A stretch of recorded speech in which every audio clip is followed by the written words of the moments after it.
riña tumultuaria? Inciso A. La existencia de más de dos personas que actúan como sujetos activos y pasivos simultáneamente. Inciso B. Que en la riña los sujetos se acometan entre sí confusa y tumultuariamente. Inciso C.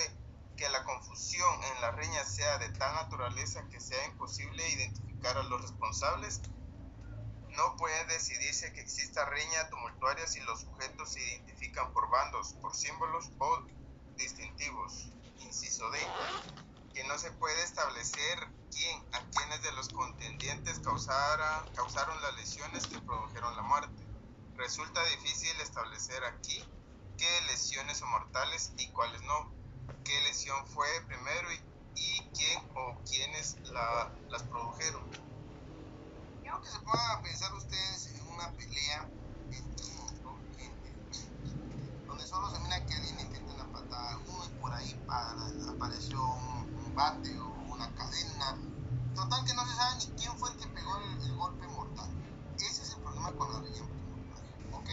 Y por eso los elementos de la misma que estudiamos la semana pasada. Sigamos ahora con el homicidio culposo. Avancemos, por favor. ¿Quién me lo lee? Homicidio culposo.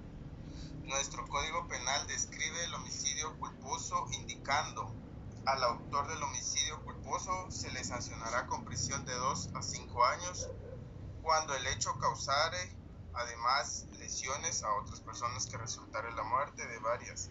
La sanción será de 3 a 8 años de prisión. Si el delito culposo fuera cometido al manejar vehículo en estado de ebriedad o bajo efecto de drogas o fármacos que efectúen la personalidad del conductor o en situación que menoscabe o reduzca su capacidad mental, volitiva o física, se impondrá al responsable el doble de la pena que le correspondería en caso de existir estas circunstancias. Si el hecho se causare por pilotos de transporte colectivo, la pena respectiva se aumentará en una tercera parte. El párrafo primero del artículo citado se adecúa y constituye el supuesto jurídico genérico del tipo. En esos casos no interesa a la ley el medio utilizado para su comisión. En nuestro medio es frecuente y vamos a insistir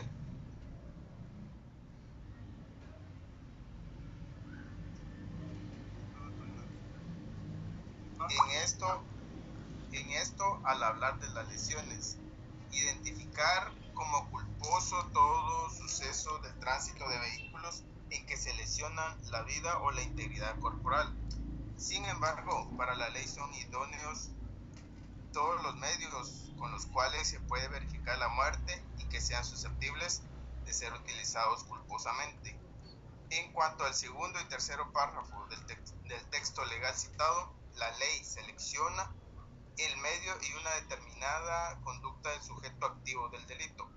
El medio que escoge la ley es material, o sea, ocasionar la muerte culposamente al manejar vehículo en estado de ebriedad. En tales circunstancias, dice Orfedo Secchi, citado por Jiménez de Azúa en 1950, la razón que induce al legislador a tachar de negligente o imprudente una conducta en la que eventualmente hay una causa de daño contenido en aquella. Vamos a ver, ¿qué es lo que nos está hablando acá? Hoy en día tenemos que entender que el homicidio culposo, en un principio quiero comentarles, estaba muy inclinado a la situación de venidas, ¿verdad? Por el manejo de vehículos, por ejemplo, se incorporaba aquí. Sin embargo, tenemos que entender que no es así. El homicidio culposo deviene a la falta de deber de cuidado. ¿Se acuerdan que platicamos esto hace un par de clases? Cuando comentábamos que existe falta de deber de cuidado cuando una persona comete la acción por imprudencia, por negligencia o impericia. ¿Recuerdan esa clase? Sí, licenciado. De esta cuenta, el homicidio culposo hoy en día tendría que analizarse desde esta perspectiva. ¿Quién faltó al deber de cuidado? Entendemos que fíjense que establece primero, el autor de homicidio culposo se sancionará con prisión de 2 a 5 años Cuando el hecho causara además lesiones a otra persona resultaron la muerte de varias, la sanción será de 3 a 8 años de prisión. Acá, esta norma es general.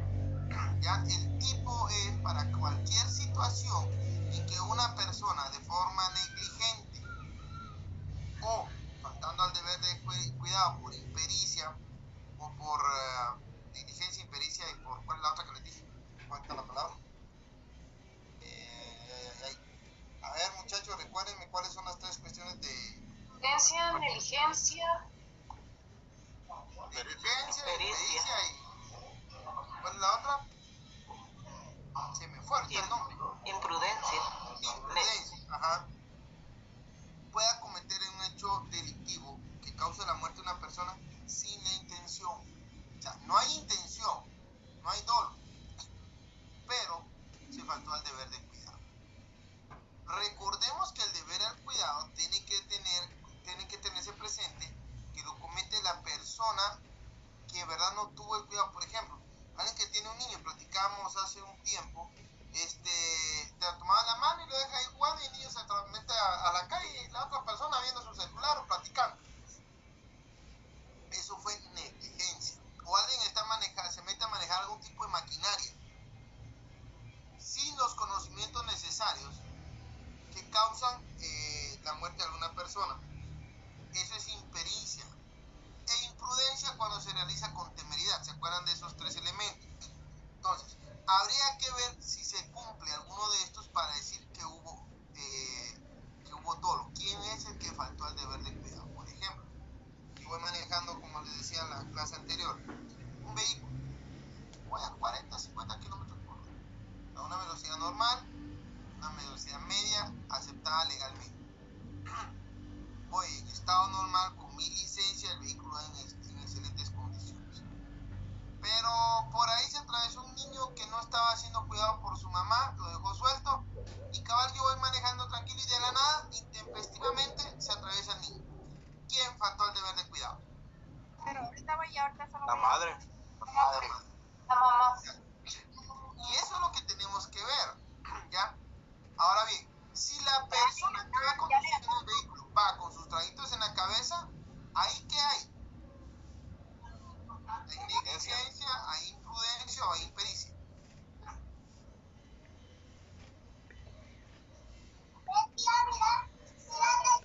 Tiene encendido su micrófono que me da falta apagarlo. Pues sí, ¿qué hay ahí? La persona va tomadita. ¿Ahí qué hay? Imprudencia. ¿Por qué? Licenciado. ¿Pero por qué? Es negligencia o imprudencia. Vamos a ver, quiero escuchar su participación, compañero. ¿Qué tal, licenciado? Mucho gusto. A mi ¿Cómo está? opinión es negligencia por el hecho de que él sabía que no está en su estado natural, él se encuentra bajo efectos de alcohol. Entonces su responsabilidad social era o quedarse durmiendo en su vehículo o llamar a alguien para que lo llegara a recoger o pues pagar un taxi. Pero el carro estaba bien, Exactamente, el carro el estaba bien. vehículo está bien, pero es imprudencia. Es imprudente porque usted sabe que no tiene todas las capacidades para realizar la conducción del vehículo. Ahí hay una imprudencia. ¿Ya? Es negligencia si, por ejemplo, el señor no verificó sus frenos. Ya digo mal. E iba a una velocidad más o menos y se le atraviesa el niño y él no logra frenar porque el vehículo no da el freno, o sea, ya no sirve. Ahí hay negligencia, fue negligencia verificar el buen estado del vehículo. Aquí hay imprudencia, porque él no está en la capacidad de poder manejar el vehículo, él sabe que están disminuidos, ¿ya? Que él no debe hacerlo, no cuenta con todas sus capacidades. Fíjense que digo, no cuenta con las capacidades, es una imprudencia. Y aquí entonces el que falta al deber de cuidado definitivamente la persona que está conduciendo el vehículo. Creo que hemos entendido aquí esto, ¿verdad? ¿Dudas hasta acá, chicos? Sujeto de la infracción, seámosle. ¿Dónde estás? Ahí está, por favor. Licenciado, disculpe, yo solo me quedé con la duda. En el caso hipotético que usted mencionó, que usted va manejando y el niño le sale de repente, ahí su caso, ¿cómo quedaría? O sea, ahí usted libra, no Si yo tiene voy responsabilidad. manejando en mi estado normal, o sea, no he tomado, voy con mis completas capacidades, el vehículo está en perfectas condiciones, voy a una velocidad adecuada. Pero hay una señora ahí que la vale madre el niño, como suele pasar mucho en el interior de la República y en algunos lugares, ustedes saben, que los niños andan jugando en plena calle y salen corriendo. Quien cometió la negligencia porque no lo cuidó, sabiendo que estaba cerca de una carretera y que el niño no está en sus capacidades para entender el peligro que puede devenir de atravesarse intempestivamente una carretera, fue la mamá. Ella fue negligente en su cuidado. No sé si logré contestar su pregunta, ¿me? Sí, licenciada, es que lo que pasa es que fíjese que yo ando en moto.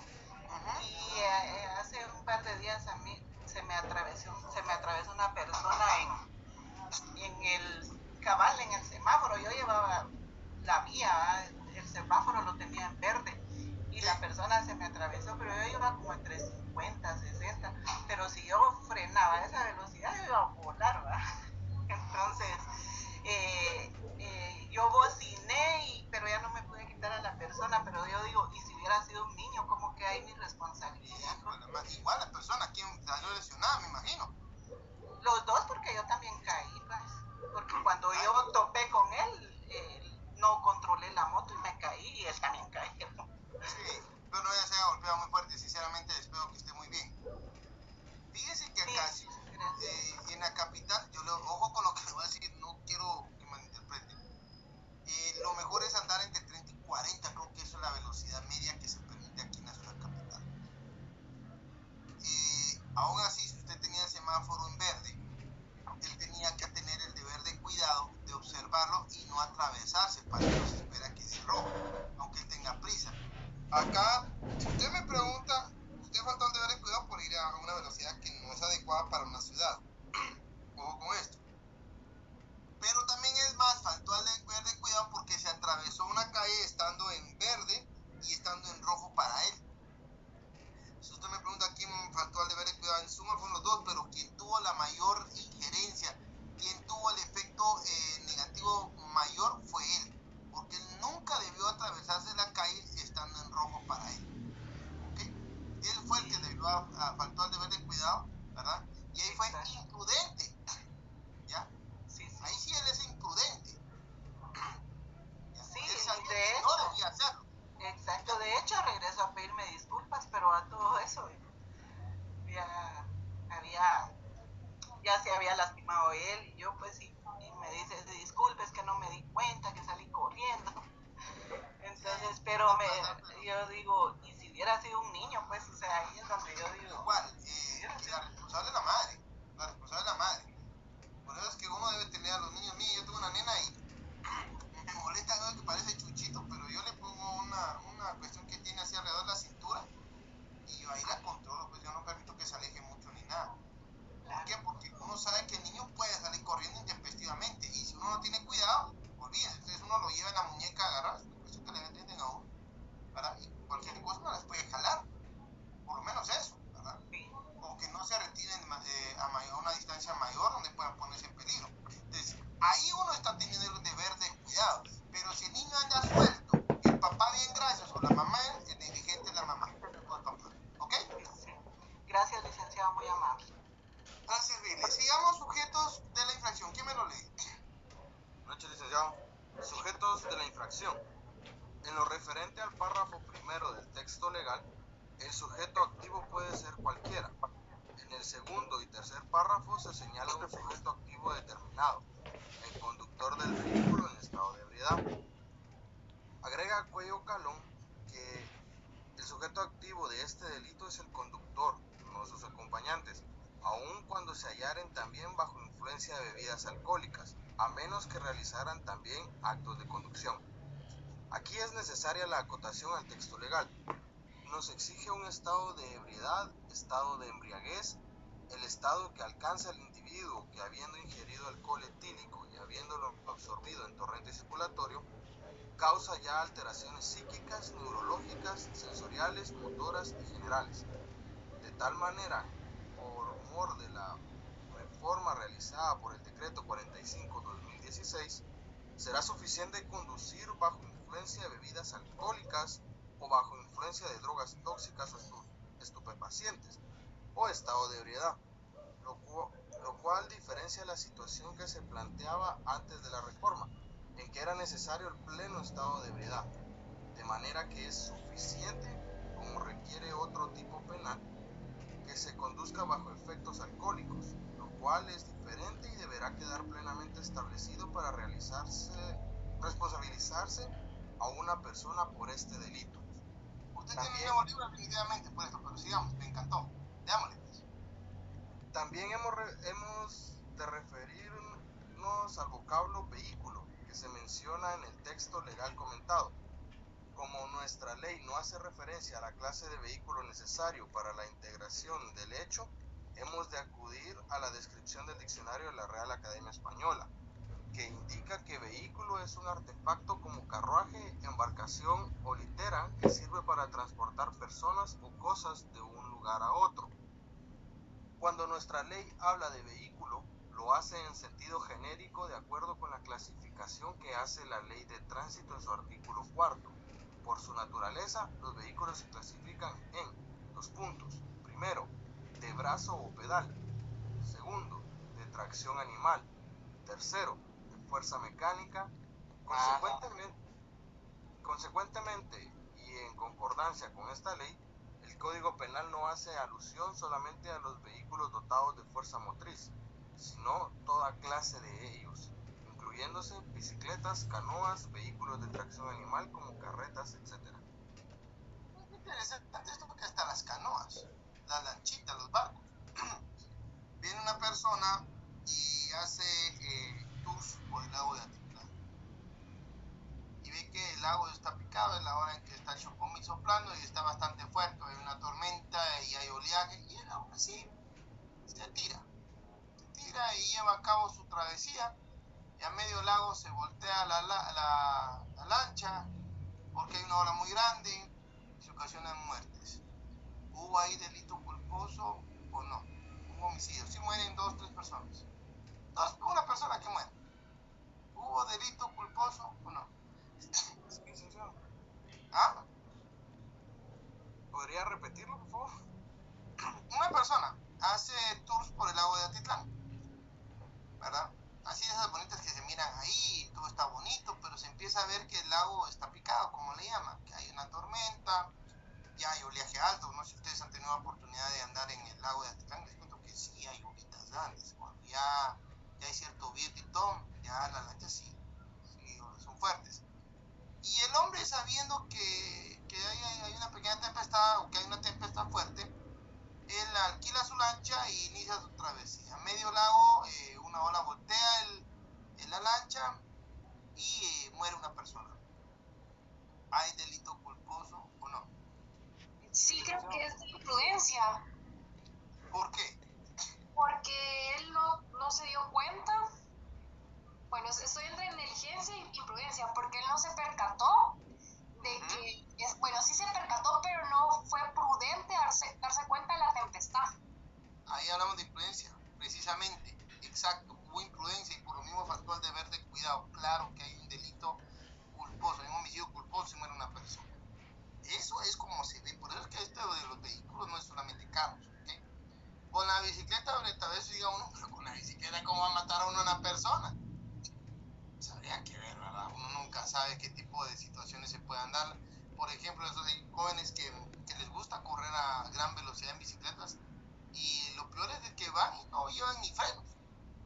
Hay unos que le ponen el piecito así a la rueda de adelante y con eso van frenando. Y se van a matar, y aún así, ¿verdad? Pero bueno, habría que ver. Veamos con elementos del delito, por favor. Hay otro me pasé. ¿Quién me lo lee? Buenas noches, licenciado. Elementos del delito. A. Se requiere un resultado material, la muerte de una persona no causada de propósito por el agente, pero sí previsible. A diferencia del homicidio doloroso, en la ausencia del animus peccandi, el ánimo de dar muerte. B. El acto inicial ha de ser lícito. C. Se requiere una determinada conducta párrafo segundo y tercero del texto legal que el agente se encuentre en estado de ebriedad al conducir vehículo, de manera pues que nos encontramos ante una condición objetiva del tipo. Sin embargo, queda excluido el caso de la ebriedad preordenada, pues como ya hemos visto en nuestra primera parte, esta quedará integrando las llamadas acción liberate in causa. Acciones liberadas in causa. Acciones que liberan la causa. O sea, aquí encontramos de que él se puso a tomar para que dijeran que lo hizo bajo estado de ebriedad. Automáticamente tenía la intención. Hay todo. ¿Ok? Pero entendemos que si lo sucedió porque se tomó los trayectos, pues aquí hay un delito doloso. Sigamos leyendo. Nuestra ley, siguiendo la doctrina aceptada por las legislaciones actuales, discutible desde el punto de vista de la doctrina, admite esta figura únicamente en su forma consumada, quedando excluida la tentativa como en todos los delitos culposos. 3.5. Interesante. Vean, aquí esto es un dato importante. La tentativa no se puede aplicar en delitos culposos. Pero analicemos por qué la tentativa no es aplicable a los delitos culposos. ¿Quién me puede indicar por qué no es aplicable? Porque no había una intención directa de venir y matar a la persona. Exacto.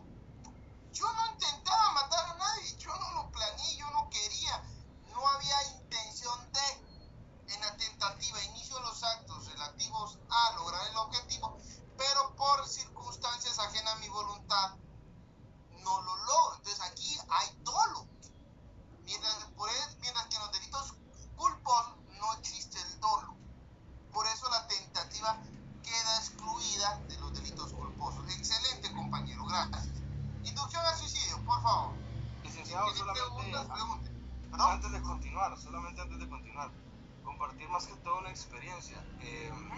Un día circulando ahí por el Naranjo, donde hay un redondel que pues, cerraron porque era fatal pasar por ahí. Llego yo al redondel, entro y pues vienen muchos vehículos y espero a que haya un espacio para poder pasar. Empiezo a avanzar de a poco cuando, avanzando ya casi llegando al carril para ir hacia Minerva, un motorista me impacta mi vehículo. Yo solo lo veo que sale volando y yo quedé como, ya lo maté. Eso es lo primero que le viene a uno y queda en estado de shock. La cosa está que volteo a ver y veo que se está moviendo y yo, gracias Diosito, no lo maté. Pongo mi vehículo en neutro, freno de mano y me bajo. Le pregunto, ¿está bien? Llamé a los bomberos y todo. Pasó una patrulla y les dije que si se podían quedar. Viene un policía y me dice, sí, es que usted intentó homicidio en grado de tentativa. Y yo como, ok, ¿qué onda? ¿Qué pasó acá, va? Perdón la risa. Pues sí, en ese entonces pues no estaba estudiando la carrera y yo quedé como, no hombre, ya saber ni cuántos años van a meter si este señor se muere, pues. Y encima llegan los bomberos y cuando yo veo, lo suben a la ambulancia y el policía me dice, va a tener que acompañarnos y se va a ir detenido. Y yo, ¿por qué va? Bueno, al momento de que él sube a la ambulancia es como que estuviera herido. Y yo como, no hombre, qué horrible. Al final queda uno así como que, si ayuda. ¿Cómo arregló su situación? Perdóneme que se lo pregunte. Al final llegó mi mamá, estuvo ahí, entonces el policía me dijo, mira, aquí hay dos situaciones.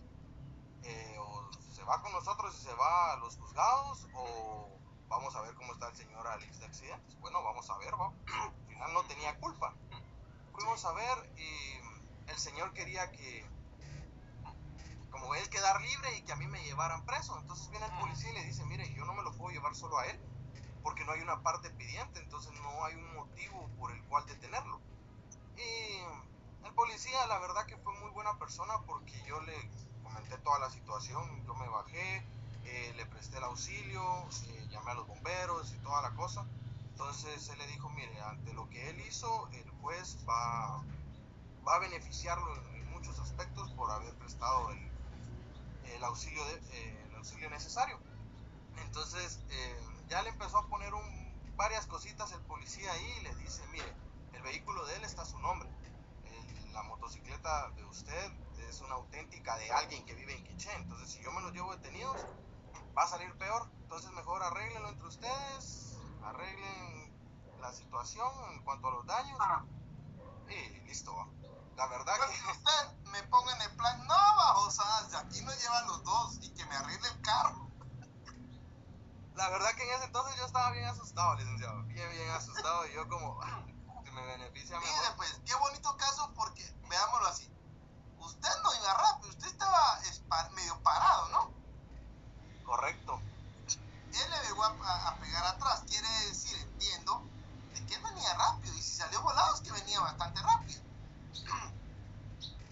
¿Qué tanto daño le hizo a su vehículo? Le movió todo el chasis, al momento de enderezarse tuvieron que jalarlo. Fíjese pues, eso me indica que para pegarle un golpe así, y eso hubiera sido, es que mire, eso ya los conozco yo, hubieran hecho espertaje a la moto y espertaje al carro. Pero el resultado hubiera sido que sí fue un gran impacto. El tipo de golpe que se lleva ese tipo de impacto es una velocidad bastante fuertecita. No creo que solo 50 a 60 kilómetros por hora. Entonces, ahí lo que hubiera pasado es determinar quién faltó al deber de cuidado. Hoy que ya recibió la clase, usted le hubiera dicho, disculpe, yo estaba parado y tenía que tener el deber de cuidado y tener la prudencia para frenar a tiempo o ver su camino. Él fue el que faltó al deber de cuidado. Por eso es que se alega mucho en el vulgo normal de que el que pega paga. Porque supuestamente usted tiene que ir atrás, observando al de adelante y llevando una distancia prudente. Entonces, ¿quién faltó al deber de cuidar? Motorista. Le aseguro que le hace algo cara la regla del carro. Sí, la verdad que sí, fueron como 1500, la verdad. No, ya está cargada de eso, pero sí, yo sí le digo, yo supe de un caso similar. Igual la moto pegó atrás y todo. Pero si yo sí sabía derecho, llamó a su abogado y bueno, lléveme preso, no tenga pena, que yo sé que estoy en lo correcto. Llegó y como eran lesiones culposas, tiene derecho a llenar un formulario, eso está en el 265 del Código Procesal Penal, ¿ya? El arresto domiciliar, que le llaman. Y yo salgo libre, le digo, eso no tengo pena. Pero voy a demostrar que usted fue el que me pegó y que usted faltó al deber de cuidado, le digo, y usted me va a tener que pagar. Ay, Dios, papá. Y en serio lo hicieron. ¿Y qué cree? Ganó el señor. Motorista nunca más. Ese señor, de mi lado se salvó porque él era que iba rápido, eran unos patojos locos que en verdad eran patojos. 22 años, de los que andan corriendo y todo.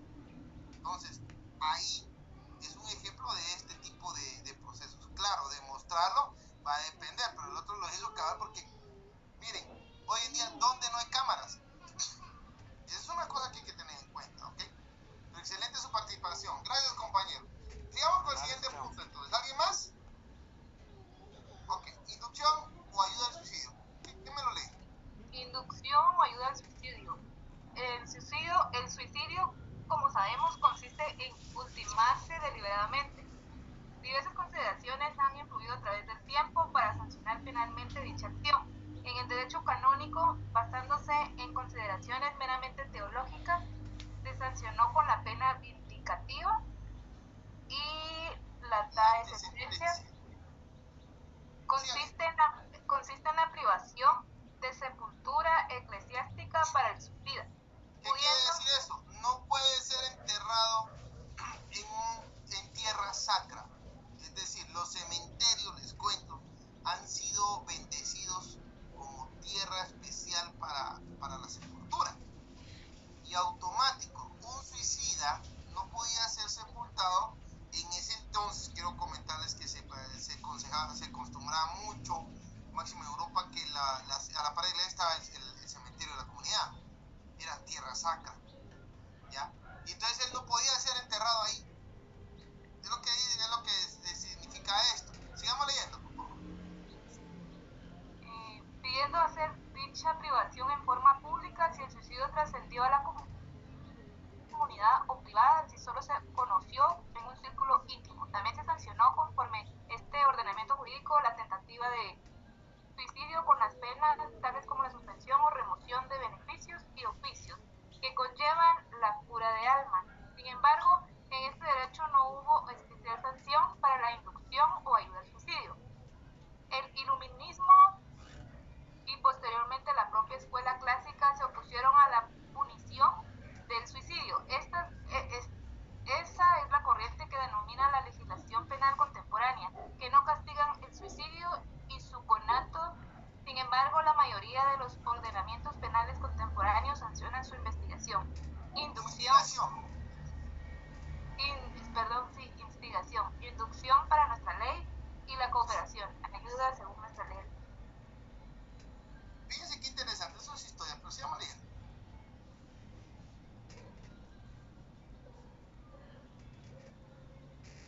Hágame el favor. Legislación comparada. En la legislación española de 1983 se sancionó a quien prestare auxilio o induzca a otro para que se suicide. Código Penal, comentarios. En el derecho penal italiano se da el delito de cooperación en el suicidio ajeno. El artículo 580 del Código 1930 indica que cualquiera que determine a otro al suicidio o refuerce en otro el propósito de suicidio o le facilite de cualquier modo la ejecución del mismo, será castigado si el suicidio se procede. Se produce. Pues se produce, perdón. Ajá. ¿Digo? Sí, por favor, compañera, hágame la caridad. No tengo pena. Concepto según nuestro derecho. Nuestra ley se refiere a dos supuestos. Quien induce a otro suicidio. B. Quien le preste ayuda para cometerlo. En el primer supuesto estamos ante el caso de instigar al suicidio. En el segundo equivale a decir de cuello calón.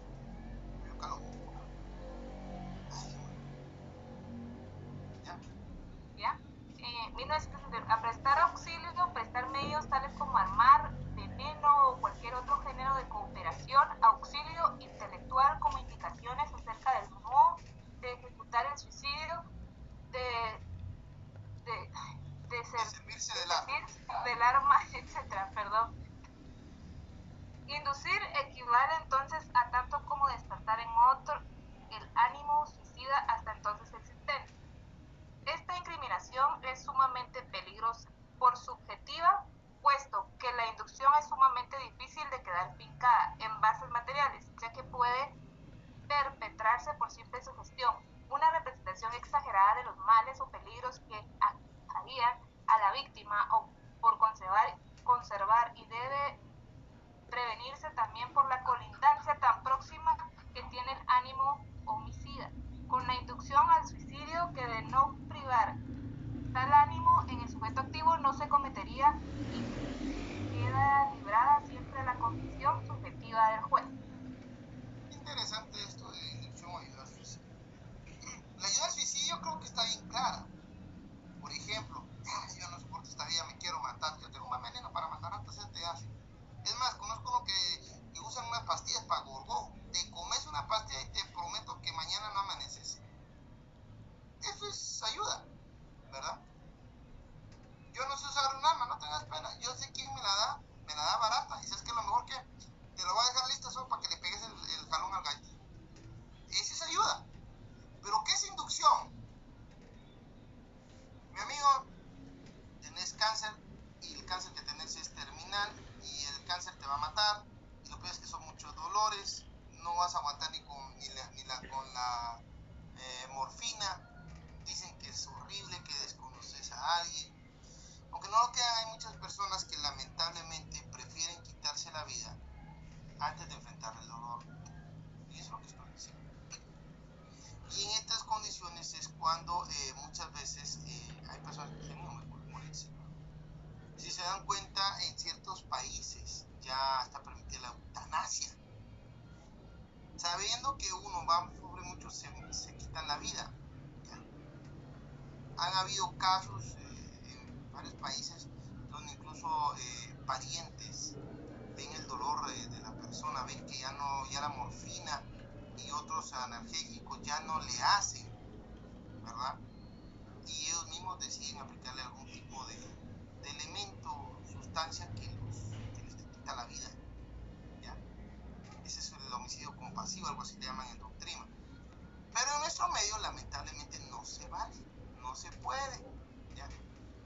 es así la cosa, no es algo que mira, si yo le diga, mire, se va a morir y usted va a tener mucho, no, tiene que animar a la persona a vivir. Mire lo que está pasando en el famoso puente del incienso, hoy en día se sigue lanzando, hace poco se lanzó un matojo. Habría que ver qué fue lo que le atravesó por la cabeza, qué mal estaba sufriendo él, cuál era su desesperación al lanzarse de un puente. Y créame que las personas enfrentan estas situaciones a veces por cosas que nosotros podemos considerar que no son problema. Y ahí es donde surge la influencia de otras personas que dicen, no, sí, es que eso no es vida, es que eso aquí, que ya no me ama esa patoja. No creen, hay un montón de personas que se han suicidado por ese tipo de cosas. O porque la mamá no siente que lo ama, o porque el papá no lo quiere. Que no lo crean, todo eso tiene que ver. Y se ha demostrado que en muchos casos hay personas que lejos de ayudarlo, le dicen, yo que vos me tirás del puente, yo que vos aquí, yo que vos allá. Esa es inducción al suicidio. Cuando alentamos la idea de quitarse la vida. Infanticidio, si tienen alguna pregunta, algún comentario, ya saben que es bienvenido. Licenciado, una pregunta. Pregúnteme. Refiriéndose al hecho de que una persona está conectada a un respirador artificial. Uy, ese caso no me lo pongo. Y debe desconectarse, ¿eso sería como eutanasia o algún tipo de inducción al suicidio o algo así? Me generó una duda, ¿verdad?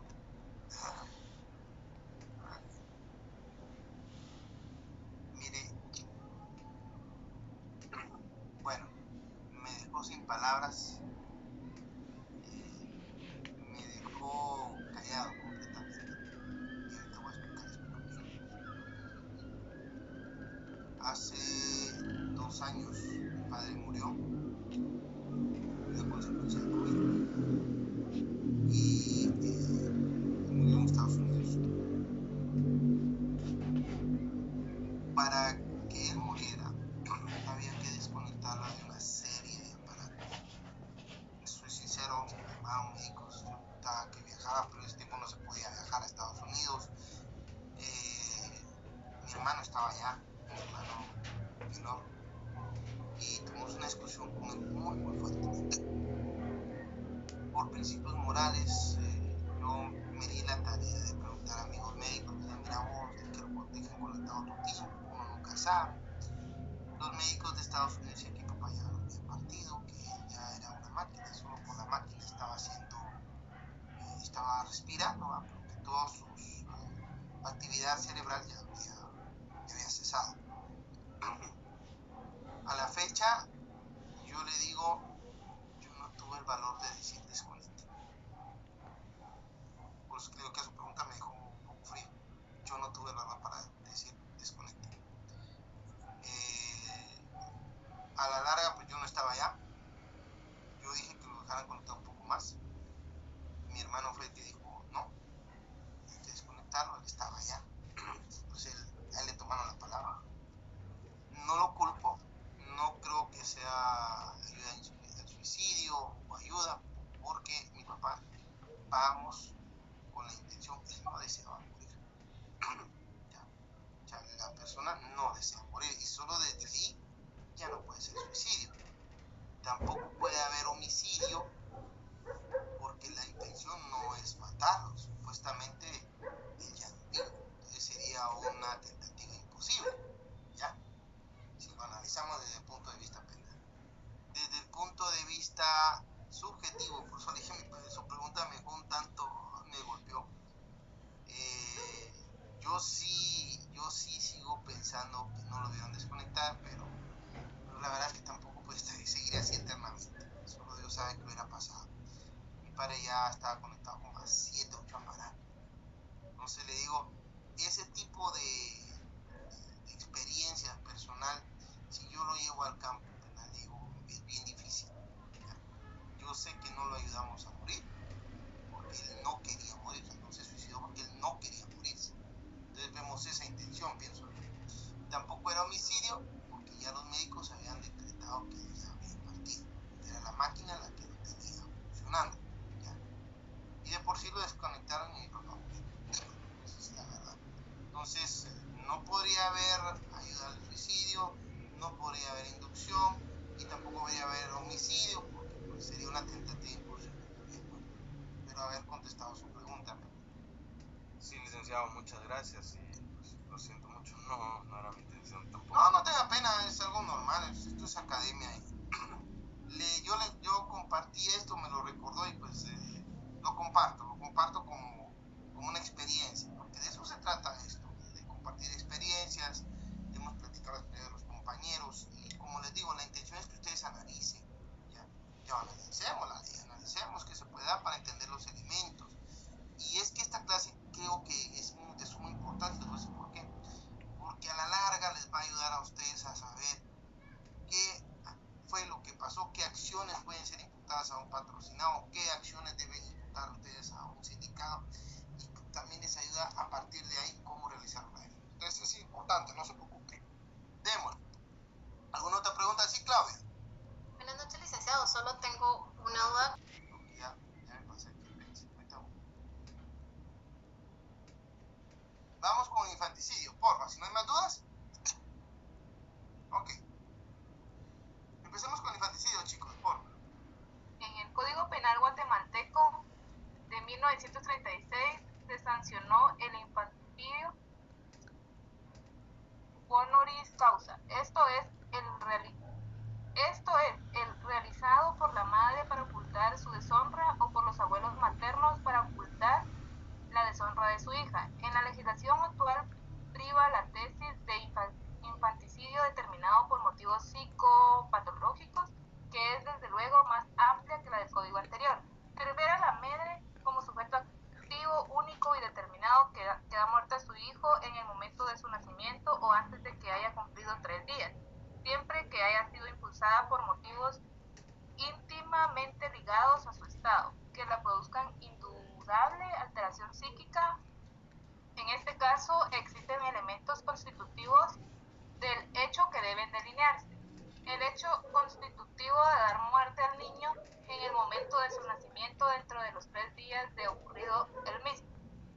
No es vano, señala las posibles dificultades prácticas a que ha llevado el requisito de dar muerte durante el nacimiento. Parece físicamente imposible que una madre dé muerte al niño en este preciso momento. Sin embargo, se dan casos. Vamos a hablar ahorita de uno. Sigamos.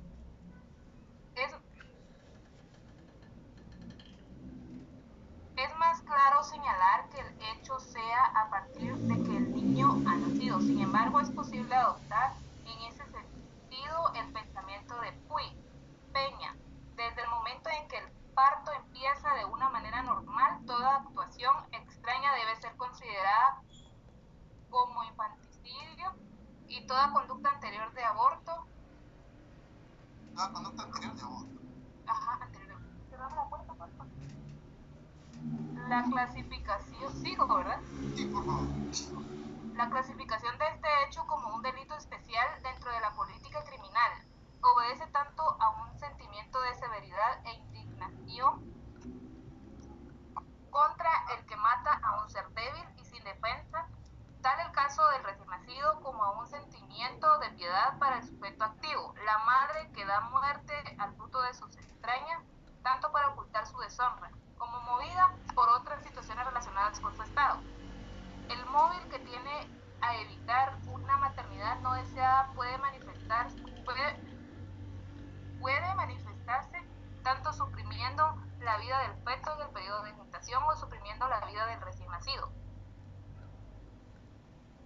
No obstante que el aborto y el infanticidio puede reconocer las mismas causas. La presencia de la circunstancia atenuante en el aborto es desde luego superior a la del infanticidio, pues en este último ya se ha verificado la presencia de la vida humana. En su caso. Ahora, yo les voy a preguntar una cosa.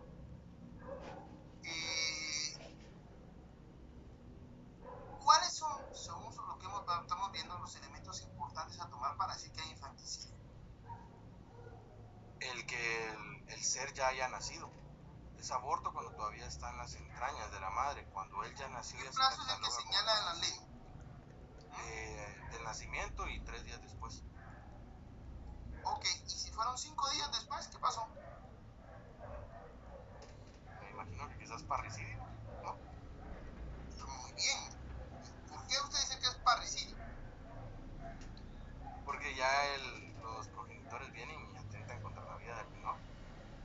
Pero, ¿cuáles son los elementos del parricidio para que usted diga que es parricidio? Vínculo consanguíneo, ascendiente o descendiente. Y su respuesta era correcta. Ojo con esto. Fíjense que aquí hablamos de parricidio. No supieron el caso, estaba viendo ahorita en las noticias para ver cuánto tiempo tenía el niño, de una mujer en Huehuetenango que lanzó a su bebé a un río de aguas negras, porque el nuevo novio le dijo lanzalo y si no yo no me quedo con vos. Habría que ver en qué situación psicológica se encontraba la madre, la edad del niño, si tenía 1, 2 o 3 o 4 o 5 días. A partir de ahí, ojo con lo que le voy a decir, a partir de ahí iniciamos nosotros a determinar si fue parricidio o fue infanticidio. Vean qué interesante. Y a partir de acá ustedes pueden determinar qué tipo de defensa pueden llevar a cabo. Señor, les voy a mostrar que la señora estaba bajo un estado psicológico extremo, la pareja lo estaban presionando, ella no lleva ni qué hacer. En fin, ¿ya? Es importante tomar en cuenta esto. Si es antes del nacimiento es un aborto, perfecto, y vamos a ver el aborto en un momento. Pero los elementos esenciales es que no tienen que haber pasado ya 4 días, porque lo contrario deja de ser infanticidio, se comete parricidio. Tú hasta acá, chicos. No, licenciado, excelente Fíjense que cátedra, ahorita la verdad. nos toca hablar de estos elementos